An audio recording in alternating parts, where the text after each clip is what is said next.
तो यार मैं फाइनल रेडी हो गया हूँ और यहाँ से भी मैं कॉन्फ्रेंस के लिए निकल रहा हूँ। एक्चुअली यार काफ़ी लेट हो गया था, बट स्टिल फटाफट मैं यहाँ से निकलता हूँ, बाकी का आपको रास्ते में दिखाता हूँ।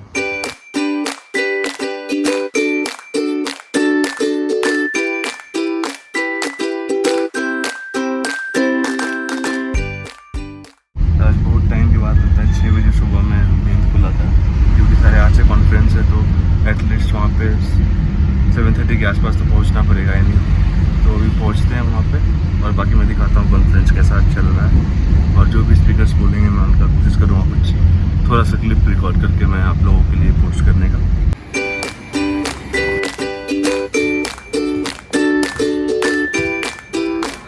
सर मैं कॉन्फ्रेंस में आ गया हूँ, तो आपको मैं दिखा रहा हूँ स्टेज का कैसा क्या है। लोग भी धीरे धीरे यहाँ पे आना स्टार्ट हो गए हैं, तो चलो यार मैं आपको दिखाता हूँ।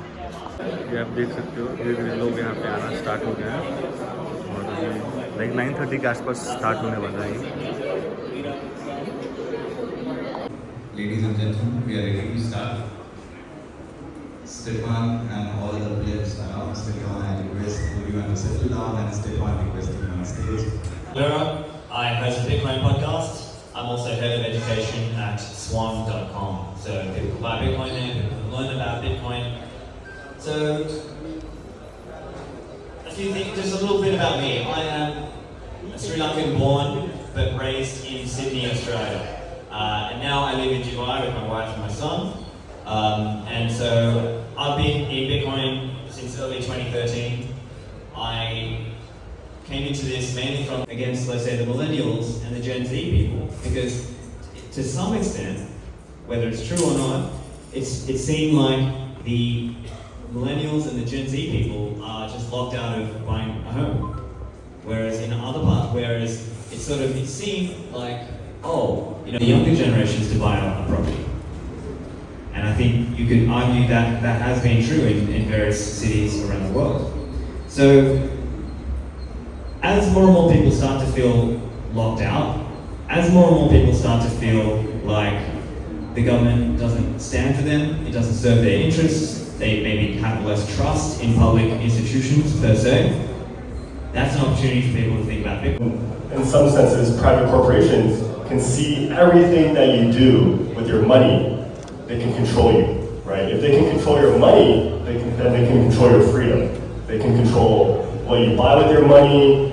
From my first time in India, I landed at the airport and I wanted to order an Uber, right? So I tried to connect to the airport Wi-Fi, and the first thing it says is, please put your Indian phone number to connect to the airport Wi-Fi. And I'm like, okay. Or you can go to like a little KYC booth to get a voucher after they scan your passport to connect to your Wi-Fi. I'm like, okay, this is not a very good start to my journey in India.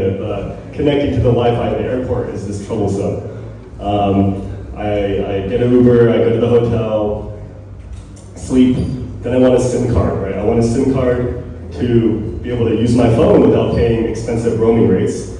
I go to the SIM card store with my good friend Paco, and they require KYC for SIM card. I have to give them my passport, apparently they take a photo of you, they scan your fingerprint, just to buy a SIM card. And I'm like, man, this is a very interesting country. Yes, so I feel like India, in many senses, has almost become accustomed to KYC, right? KYC, getting your passport, getting your personal information seems to be very normal here, and they're normalizing it. I try to buy some coconut water after walking around, seeing the beautiful sights, and all the vendors there have this little QR code, UPI payment system. Okay, great, it's digital, it's cashless, it's convenient. But what are the downsides for that supposed convenience, right? If you think about it, every time you make a payment via UPI, it's being monitored, it's being recorded, right? So the government can obviously know how much money you have, who you're sending it to, and it may not be a problem if you're just buying coconut water. It may not be a problem if you're donating to a popular Hindu temple. But what if you're donating to a protest movement, right? What if you're donating to protest organizers or protest leaders? Or what if you're making payments not for coconut water, but for some other things the government may not like, right? Like Bitcoin. So that can be a huge problem. And those are the downsides that I saw in India so far. So let me talk about the positives. right? Love the food, it's amazing. I wish that the restaurants here accepted Bitcoin, but none of the restaurants here accepted Bitcoin so far. So that's a good spot for change.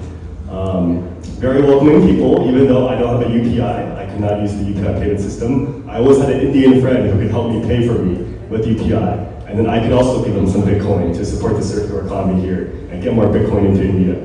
So that's good. So going back to the topic of human rights and aid. My journey as an activist and how Bitcoin resonated with me. So I'm going to take you guys through a little bit of my story with respect to how I woke up to Bitcoin many years ago. So I just was college going teen, questioning reality, questioning life, and started looking into a lot of so-called fringe subjects like conspiracies and the New World Order and those kind of things back in 2015. And I was researching a lot about the problems that are taking place in the world, so I got to know about the entire fiat model. If you're spending if you're transferring millions of dollars, if you're engaging in large sums of money as a business, I would want to do KYC just to make sure that hey, if you don't pay me, I know who you are, so I can sue you and get my money back, right? So there is some minimal amount of KYC that I think is necessary. इतने बड़े rehabilitation का काम आपने किया है, तो आप इसे किस तरह से कर पाए? क्या गवर्नमेंट की तरफ से या अदर किसी ऑर्गेनाइजेशन की तरफ से आपको किसी प्रकार की हेल्प मिली, फंडिंग मिली या मदद मिली या मोरल सपोर्ट मिला? क्या मिला? प्लीज।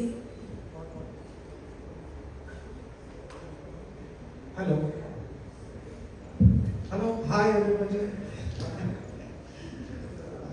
देखिए, मदद तो कहीं से नहीं मिली। शुरू में 2010 जून से मैंने शुरू किया था जेल में ट्रेनिंग देना। तो वहाँ जो शुरुआत में तो बड़ी दिक्कत हुई कि पूरा फाइनेंशियल, पूरा इक्विपमेंट, सब कुछ मुझको करना पड़ा। और मदद के मामले में जैसे नक्सलिज्म का नाम आता है, जैसे माओवाद का नाम आता है, जो मदद करने वाले हैं वो भी 4 कदम पीछे हट जाते हैं, बहुत सारे लोग। तो मेरा टोटल सिविल कनेक्शन खत्म हो गया था लगातार। 2010 के बाद समझिए हम लोगों से मिलना जुलना ये सब बंद हो गया था, फोन बंद हो गया था, फोन ट्रैक होना चालू हो गया था कि जेल में दिन भर नक्सलियों के साथ है, जेल से बाहर किससे मिल रहा है, कहाँ आ रहा है, कहाँ जा रहा है, ये एक अलग दिक्कत शुरू हो गई थी।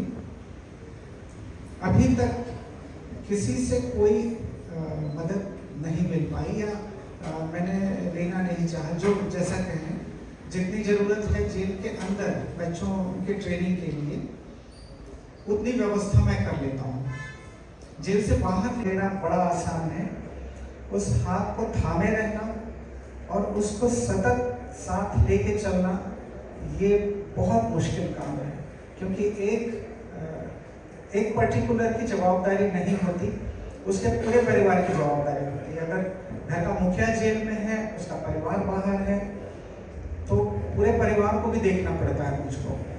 लगभग कॉन्फ्रेंस एंड होने वाला है, तो इसके लिए फ़ोटोशूट के लिए हम सब गैदर हो रहे हैं।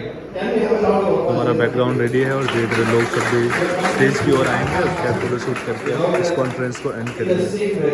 यह काफ़ी सही था। गोवा में लास्ट ईयर हमने कॉन्फ्रेंस किया था, उससे काफ़ी ज़्यादा क्राउड भी आया था, काफ़ी इंटरेस्टिंग भी था।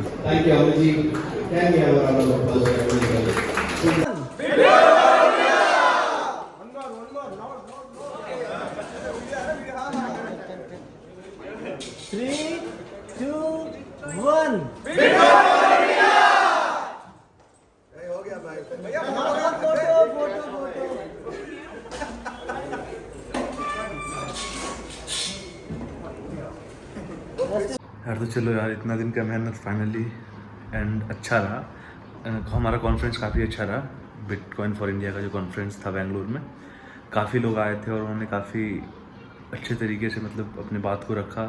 ये एज ए एजुकेशन पर्पस था कॉन्फ्रेंस, तो यार काफ़ी सही रहा। काफ़ी अच्छे अच्छे स्पीकर्स आए थे, उन्होंने अपना पॉइंट ऑफ व्यू रखा बिटकॉइन के रिगार्डिंग। तो यार होप आप में से जो भी आए थे काफ़ी एंजॉय किया होगा, काफ़ी सीखा होगा बिटकॉइन के बारे में। और ये काफ़ी अच्छा इनिशिएटिव है बिटकॉइन फॉर इंडिया का, तो आई थिंक ये कंटिन्यू रहेगा। मे बी नेक्स्ट ईयर हम कहीं और होस्ट करेंगे फिर से। तो यार चलो इस ब्लॉग को यहीं पे एंड करते हैं और मिलते हैं आपसे नेक्स्ट ब्लॉग में।